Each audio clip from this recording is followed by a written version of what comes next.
Let's not be naive about Russia. We know what Putin tries to do. Una lluvia de drones cruza el espacio aéreo polaco. Días antes, el avión que transportaba a la presidenta de la Comisión Europea sufre interferencias en su GPS. El continente mira de reojo a su frontera este mientras se sucede una zona gris de sabotajes, espionaje y desinformación que apunta hacia una sola dirección. ¿Cuál es el estado actual de la guerra híbrida rusa en Europa? Drones por todas partes. Polonia ha vuelto a neutralizar otro de estos artefactos no tripulados que sobrevolaba edificios gubernamentales en su capital, Varsovia. Las fuerzas de seguridad actuaron al instante y la policía ya detuvo a 2 ciudadanos bielorrusos mientras continúan las investigaciones. Pero no es un hecho aislado. Gobiernos europeos, especialmente en el Báltico y los países nórdicos, registran un aumento de incidentes sin precedentes atribuidos a drones o aeronaves vinculadas con Rusia que ponen a prueba la seguridad del continente a niveles nunca antes vistos desde la Segunda Guerra Mundial. Zyriki Vola, en la frontera con Ucrania. El día anterior, 19 drones rusos irrumpieron en el espacio aéreo polaco.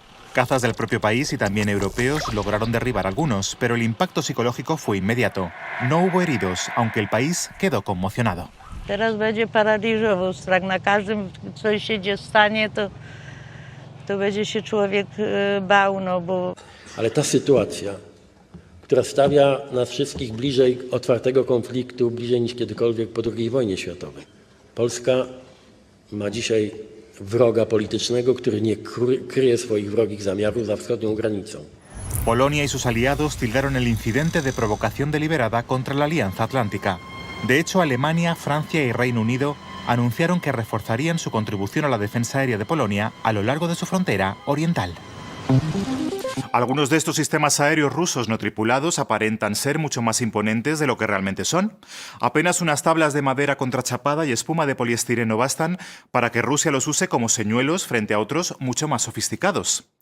Pero Bruselas también tiene preparada una respuesta a la altura. Se llama Centinela Oriental, una barrera militar que blinda el flanco este europeo con más drones, vigilancia satelital y tecnología antiaérea como el sistema de defensa alemán Patriot, además de la presencia de tropas de la OTAN o cazas franceses o españoles. Puede parecer un poco como matar moscas a cañonazos, sobre todo porque incluso con millones de euros en juego, algunos drones logran todavía pasar la barrera sin ser interceptados. En cuanto esto ocurrió, Polonia invocó rápidamente el artículo 4 del Tratado de la OTAN, convocando a sus aliados para discutir cómo defenderse. Una respuesta de alto nivel frente a una amenaza relativamente baja.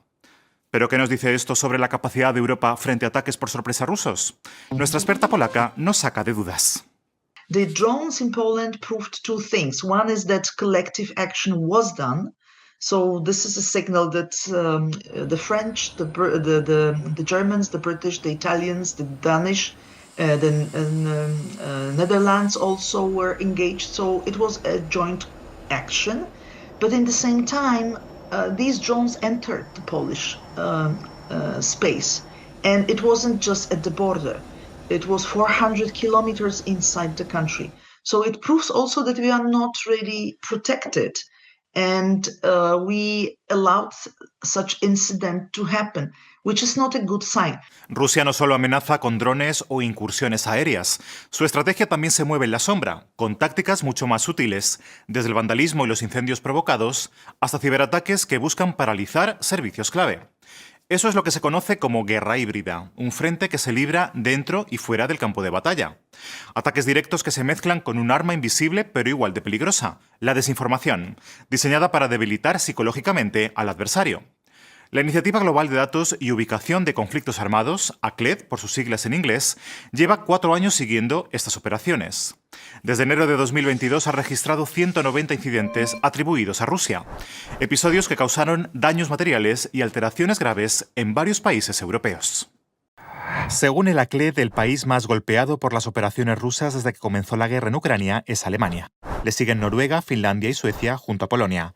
Y tampoco se libran Francia, España o el Reino Unido. ¿Pero en qué se traducen esos ataques? Son en su mayoría incursiones de drones en el espacio aéreo europeo y sabotajes contra infraestructuras críticas como vías férreas y cables de comunicación. Pero también hay espionaje, vandalismo con pintadas y grafitis e incluso incendios provocados. Russia has been testing us permanently. That's not the first time. We are at war and our societies are not aware of that. ¿Por qué golpea entonces Rusia a Europa en este momento? El observatorio ACLED identifica dos picos claros de actividad. Ambos coinciden con momentos críticos para el ejército ruso en Ucrania.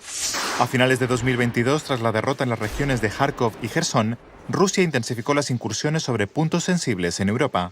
Incluso se registraron intentos de ataques a figuras políticas españolas con sobres bomba enviados a al menos 6 dirigentes.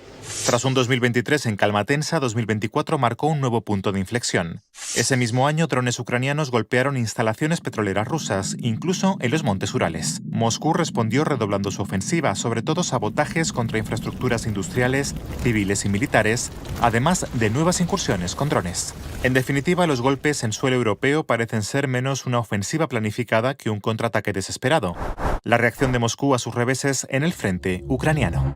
Los ataques encubiertos rusos no paran de multiplicarse. Según un informe reciente del Instituto Internacional de Estudios Estratégicos, las operaciones de sabotaje se triplicaron entre 2023 y 2024.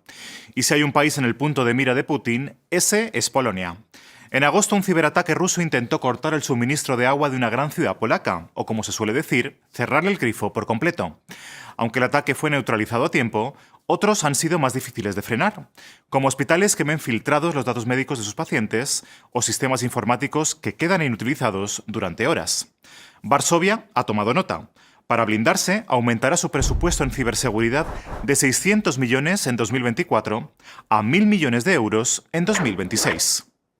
Porque en esta guerra híbrida la defensa ya no solo se mide en misiles y cazas, también en cortafuegos y sistemas de encriptación de última generación. Polish critical infrastructure is attacked every day. Every day. Airports, the signals of GPS, our energy plants, they don't need to attack kinetically, physically. They can just put us on the knees just by using our critical infrastructure, internet and information space. En el mar Báltico, la OTAN vigila cada señal. Los ataques rusos contra infraestructuras occidentales como tuberías y cables submarinos se intensifican y cada movimiento se analiza al detalle. It is impossible to prevent all sabotage. Sabotage is a very complex problem. El 31 de agosto, esta vulnerabilidad también se hace evidente en el aire. De camino a Bulgaria, el sistema satelital del avión de la presidenta de la Comisión Europea, Ursula von der Leyen, sufre interferencias. Bruselas acusa inmediatamente al Kremlin, pero Bulgaria finalmente niega que haya ocurrido algún incidente. Y en París la provocación toma otra forma. Aparecen cabezas de cerdo frente a varias mezquitas, un acto cargado de simbolismo, ya que el cerdo se considera un animal impuro en el Islam. Sur la tête de cochon, il y avait écrit Macron, donc on a du mal à comprendre quel message est là-dedans. El presidente francés es un objetivo constante de los hackers rusos por su postura frente a la invasión de Ucrania. Las campañas de desinformación no cesan. Fotos manipuladas buscan mostrar a Emmanuel Macron y otros líderes europeos consumiendo drogas, intentando socavar su imagen pública. La desinformación a través de Internet puede ser incluso más dañina que un ataque militar directo. Rusia ha apuntado también al corazón de la democracia, sobre todo entre sus vecinos más cercanos. Hablamos con nuestra experta, analista en geopolítica especializada en Rusia y Europa del Este, sobre cómo la influencia de la extinta Unión Soviética sigue teniendo peso en la región. Les pays de l'ancien espace post-soviétique, eh bien, ils ont une proximité géographique qui est beaucoup plus forte. Donc, ils ont un grand voisin turbulent et puis ils ont une histoire beaucoup plus, qui est intriquée. Parfois, un partage linguistique d'une partie de la population dû à l'héritage historique. Donc, en fait, la pénétration, elle est beaucoup plus directe, elle est beaucoup plus forte. Como aquí, en la República de Moldavia. Antes de las elecciones presidenciales de 2024, la policía descubrió un enorme sistema de compra de votos por el que se habrían pagado a más de 150.000 ciudadanos para que se decantaran en contra de la presidenta proeuropea Maia Sandu. Dacă vorbim că aceste persoane au un membru al familiei, asta sunt 300.000, noi vorbim de o platformă de peste 25% din numărul alegătorilor din Republica Moldova. Moldavia es uno de los países más golpeados por la red de desinformación rusa Pravda. Pero no solo las antiguas repúblicas soviéticas sufren estas campañas.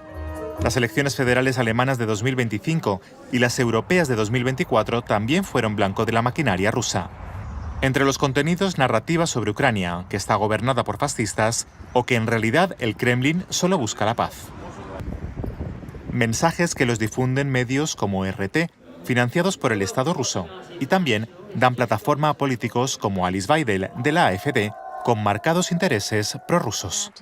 Un estudio revela que el 18% de los encuestados creen la narrativa fascista. Entre los jóvenes usuarios de TikTok, la cifra sube al 34%. Unos números que muestran cómo la guerra híbrida rusa puede dividir sociedades enteras, sin necesidad de un solo disparo.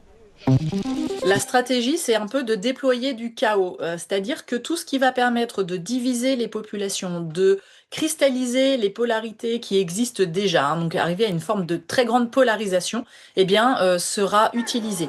C'est pour ça que les actions informationnelles que l'on observe côté russe ne partent jamais de rien. On va s'adapter aux territoires sur lesquels on est et on sera opportuniste en fonction de si un événement exogène intervient et réveille des émotions. Mientras tanto, a mediados de septiembre, miles de tropas rusas y bielorrusas participaban en los ejercicios estratégicos conjuntos Zapad 25, que significa literalmente oeste en ruso. Se realizan cada 4 años y es, por así decirlo, la exhibición de músculo militar del presidente Putin. Misiles balísticos e hipersónicos, operaciones aéreas a gran escala y mucho más. Todo normal, aseguraban desde ambos países. Pero que todos esos pepinos apunten a Occidente, como su propio nombre indica, es bastante intrigante. Más que nada porque la última vez que ocurrió, las tropas no regresaron a casa. Y sorpresa, acabaron ni más ni menos invadiendo su país vecino, o sea, Ucrania. Este año estas maniobras se desarrollan en un contexto de alta tensión. La pregunta sigue en el aire. ¿Cómo evitar que Europa vuelva a ser tomada por sorpresa? Souvent, une opération informationnelle, vous la découvrez, mais une fois que vous la découvrez, elle s'est déjà déployée. Donc vous êtes en réaction plutôt qu'en anticipation. De plus en plus, il y a énormément de travaux et d'actions qui sont menés pour alerter beaucoup plus vite, c'est vraiment alerter, protéger et réagir. The most important now is really to stay strong and not react in a way Russia expects us to react. The wisdom from Poland and all the Eastern flank countries, starting from Finland, is that if we are afraid of Russia, that's the first step to demonstrate weakness, and that is what makes Russia stronger. That's what makes Russia willing to cross all the red lines. Pues siguiendo el consejo de nuestra experta polaca, vamos a intentar mantener la calma, aunque no sea fácil con los tiempos que vivimos. Lo que no cambia es que debemos seguir la actualidad geopolítica más de cerca que nunca. Y si lo hacemos de la mano de uno de mis programas favoritos de arte, El revés de los mapas, pues mejor. Su capítulo, En las fronteras de Rusia, el miedo a la guerra, recorre Noruega, Finlandia, Polonia y los estados bálticos para mostrar cómo se percibe la amenaza rusa y cómo Europa se prepara. Y si quieres, deja tus comentarios. ¿Cómo ves tú la situación? Nos vemos pronto con más actualidad europea. Hasta la próxima.